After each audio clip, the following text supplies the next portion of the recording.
afternoon is the chair of the Millennium Project Philippine Node, a global foresight research think tank and an advisor to the UNESCO Dubai Future Foundation Global Futurist Literacy Initiative.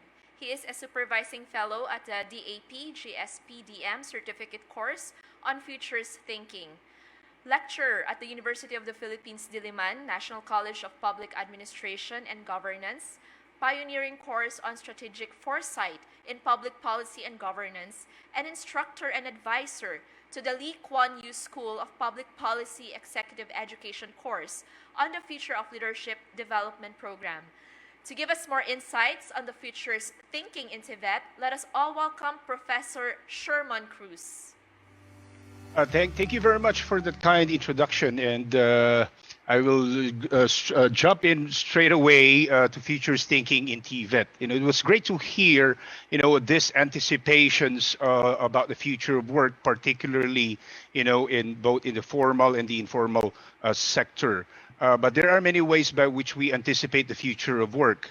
One is using a lens of what's default and business as usual that might go on in the next 20 to 30 years. But then there are also lenses that you can use to anticipate emerging skills of the future that might not exist yet, which is, of course, you use the lens of a weird outlier scenario future of work. And another one is that in the context of collapse, which is apparently many of the scholars that we have right now has been looking into what it really means, when we talked about collapse societies. And apparently, the COVID-19 pandemic has given us the opportunity to reflect and contemplate about a collapse as a lens. And apparently for the last 30 years, we've been using continued economic growth as a lens, to anticipate the future of work. But apparently in a post-pandemic world, that might not be the case in the next several years. But let me present my thoughts, at least using a futures foresight perspective from the perspective of a world systems lens. If the team could kindly share my deck, that would be great. I have shared the deck. There you go. So my topic will be about work in transformation, weak signals for a TVET Monday morning. So next slide, please. We all know that there are many questions and conversations that have been going on all over the world. What exactly is the future of work? And apparently for many of the reports from the Asian Development Bank to the World Bank to the IMF to the union organizations, companies and corporations, including governments, have different kinds and different types of futures or narrative about the future of work. But if you try to look into and unpack all of this report, there are patterns that are emerging, at least from a business as usual perspective. But then if you try to look into the report, one thing that we need to spend on specifically are emerging issues, which I would like to accentuate today. Next slide, please. So from a world system perspective, the nature and future of work, the context and narrative is actually changing. Whether that's a formal type of job, a non-formal type of job, self-employment, people are in search of meanings. But apparently looking back into the narrative of work in the last 200 years, it worked well. When industrialization as an idea was introduced, that would definitely, over time, design, the transaction, the contracts between the labor and the employer. And apparently, the deal between a company and the worker during those period until the 1960s was the promise of stability. And the promise of stability in exchange for a division of labor were a bundle of trade-offs.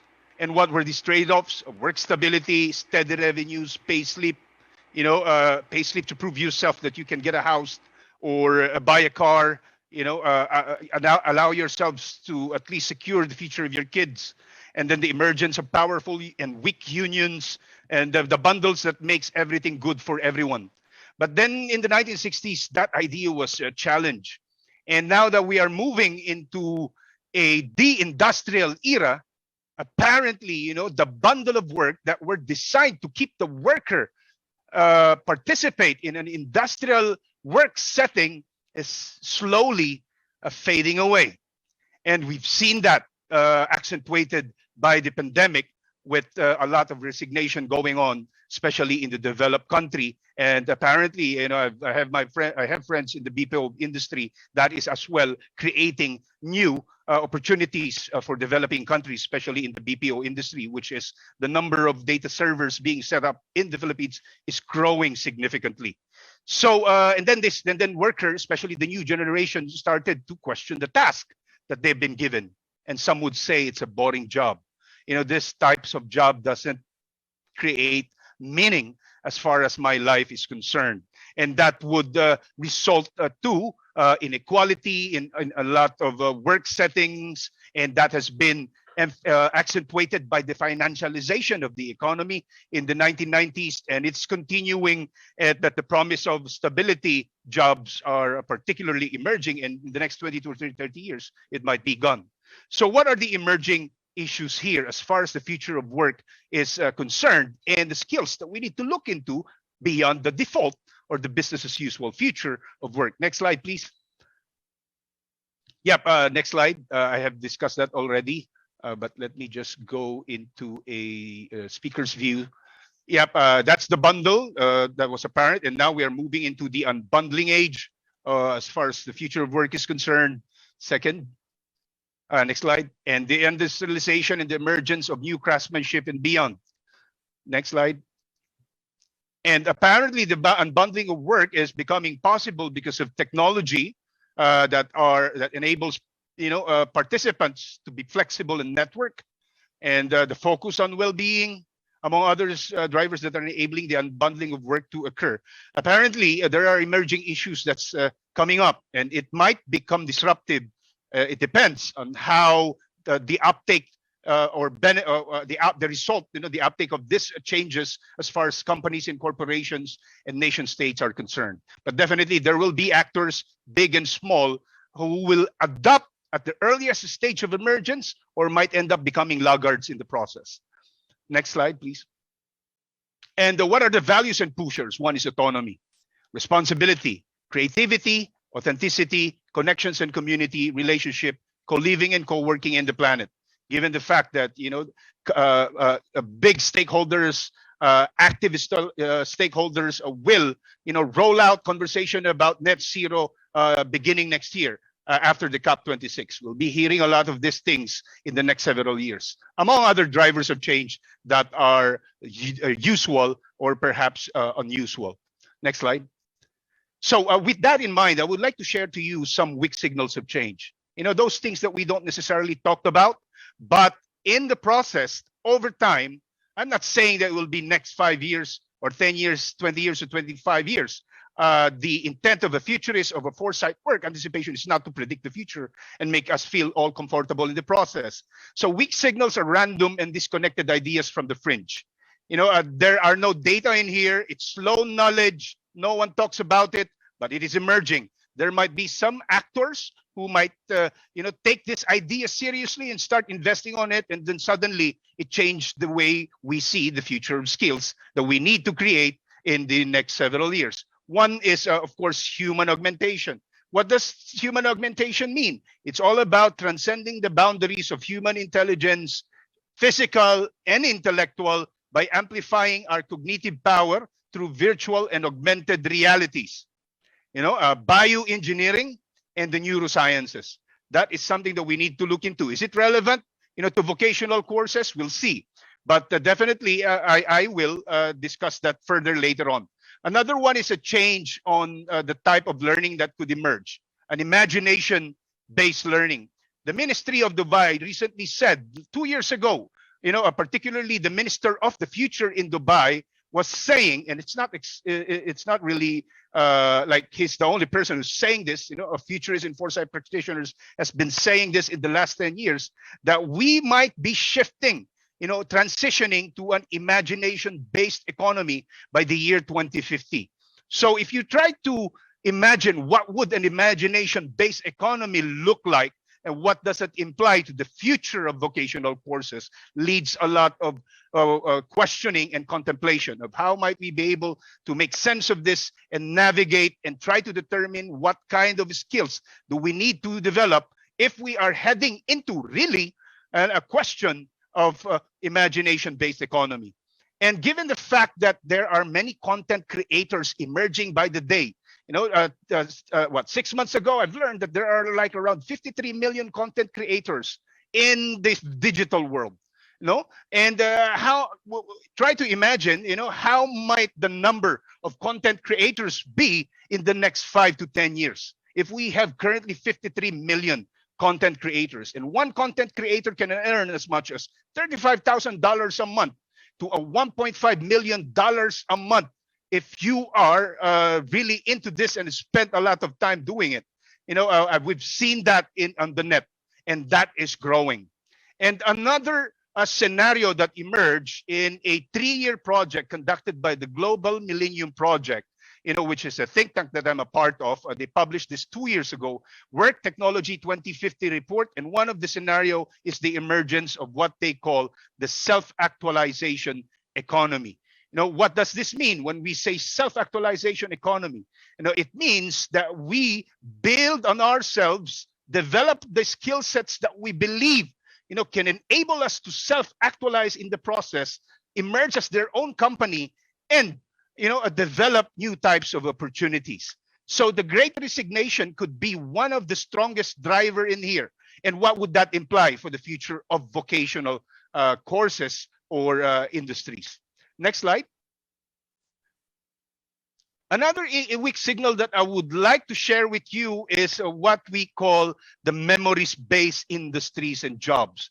There are emerging issues, pretty quite serious, going on in Google, in Dubai, especially those who are in the technology and artificial intelligence industry, is that we might, in the process, shift into a service-driven economy to a memories-based economy, wherein memories, create and generates revenue. We've been seeing that emerging. It's pretty quite high, and that could even create new types of revenue streams. TikTok, Facebook, all of these types of engagement, especially virtual, are memories based of wealth generation. You try to create a memory, and then you share that, and then it generates revenue for all of the people involved. That would this require, a serious education like 4 years courses? Definitely not. It's just about enabling people to access this platform, provide them the bandwidth that is necessary, for people, especially in developing country, to participate in this emerging global industry. Another one, of course, we've seen this. It's still starting, but apparently the brand is growing, is the idea of the metaverse. And we will see the implication and impact as well of this in the next several years. Another one is knowledge entrepreneur. It's not just about an industry that is driven by services, and most of the services require specific types of skills. But what if, like content creators or knowledge type of industries, accentuate and emphasize skills that drives people to create content. Recently at the OECD summit that I was a part of, one of the conversation that we had was about this. By 2035, there is a likely possibility that government, beginning now after the pandemic, is that we will be seeing massive investments in virtualization in the process. And how might governance in the future of work look like in a highly virtual world by 2035? Next slide, please. Another weak signal that I would like to share here is about skills building, like about pedagogies, right? So what type of learning pedagogies and strategies do we need to create in order for us, to give ourselves the opportunity to learn as fast as we could, right? Like reduce the learning curve, among other things. And apparently, the economy, the global economy, we've seen that. I did a scan using an AI intelligence platform, that there is a growing investment in the application of play as a part of the learning process. According to my colleague, Jane McGonigal, who published the book, Reality is Broken, she was saying that reality was not designed to motivate us. Reality was not designed to fulfill our genuine human needs. Now, in the aspect of learning, in the aspect of training and skills building, we might want to look into using play. to ensure that our learning processes are immersive. Can we do that? That is something that we need to figure out. And another emerging sector, at least from a world system, economic system level, that we are seeing a shift. We've seen this from the primary machines to the secondary manufacturing to the tertiary services-based and automation, and migrate to the quaternary sector, which is, data intelligence and algorithms. Is this something that the TVET program need to look at? I believe this is something that we need to accentuate, perhaps, if we are looking into the future of work, and ensure that each and every Filipino can create content and participate in an emerging knowledge-based and imagination-driven economy. And innovation need not have to be fast or overwhelming. It can be patient. This is something that we need to learn. We don't need to put all of our plans in a 5-year development plan. We have to do this patiently and intentively if we want to succeed in the process. It's not about who's faster, but it's all about who's more contemplative, who's smart, and who's wise in terms of investing and trying to figure out, what are the type of skill sets that we need to build now in order for us to create revenue in the future. Next slide. And the degrowth agenda. We're moving into a world wherein we're seeing the adoption of many types of ideas like progressive utilization theory in the developing economy proposed by Indian scholars.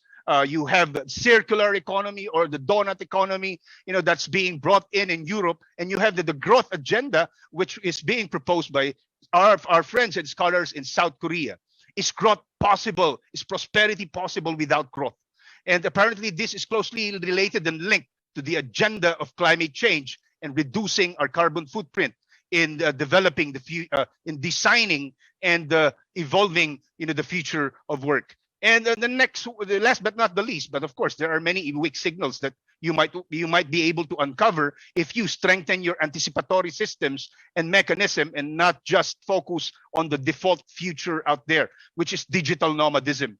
We've been seeing a lot of several success stories of people who are considered themselves digital nomads. They're not connected to a particular company. They are self-employed, but their work is through constant collaboration and partnership, getting contracts, collaborating with people to create value propositions for companies. And how might next slide, please. And of course, how do we start?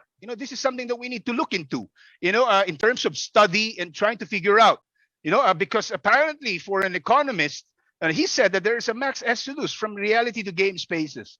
We are opting out from reality to play games. Is that the future of skill set? Is that the future of work? Is it digital? Is it virtual? If we say it is, among other futures that are possible, and if we want to leapfrog into this area that was mentioned a while ago, participate in a high-level type of economy, not just those low-paying jobs, we need to invest on this particular emerging issue. We are moving into a digital and virtual world, and definitely there will be new types of jobs that are emerging. Some have actually simulating them now, and they continue to emerge new types of jobs that are not necessarily popular at this moment, but could be the jobs of the future. So the question is, are we preparing for jobs that might not be there at all in the next 10 to 15 years? Or should we prepare for something and try to spot and create some opportunities for us to start building and imagining new types of jobs that might, enable us to participate in a global economy that will definitely be knowledge and imagination driven. Next slide, last slide. Some thoughts on Monday morning for TESDA. And of course, TESDA doesn't work alone. They partner with other agencies. Is that we need to build on intelligence. What types of skill sets do we need to create to build intelligences? And we have to figure that out because we are moving into a pretty quite smart global world. And STEAM, arts. I'm a liberal arts student, and I've learned a lot of skills Liberal arts folks are better at adapting. They are more agile, and they learn faster when it comes to learning new types of skills. Another one is that the focus on creativity. Is there a way for TVET, or a program to include creativity in the process, right? And new craftsmanship. There will be new craftsmanship that will emerge in the process. It might be slow. We might see some emergence in the process, but this is something that we need to talk about. New types of craftsmanship. And of course, last but not the least, is that we are moving definitely into a world that is more scientifically and technology driven. So, can we integrate all of these narratives in the way we see things, and not just build on skill sets that are, in the lowest level of the supply chain, and at least create more value propositions for people, especially those who doesn't have access, or limited access to things. Because you cannot be a carpenter forever, you cannot be a barber forever. This sectors are also turning into different ways, like the emergence of the gig economy. So what I'm trying to accentuate here is that as we try to explore the future of work, it's fine to look into what's default and what's obvious, and then it's definitely a competitive advantage if we try to look into those things as well that are not obvious at this time, that might be disruptive when they emerge. Again, thank you very much to the team, and for this opportunity to share with you my initial thoughts on futurist thinking in Tibet. Maraming salamat.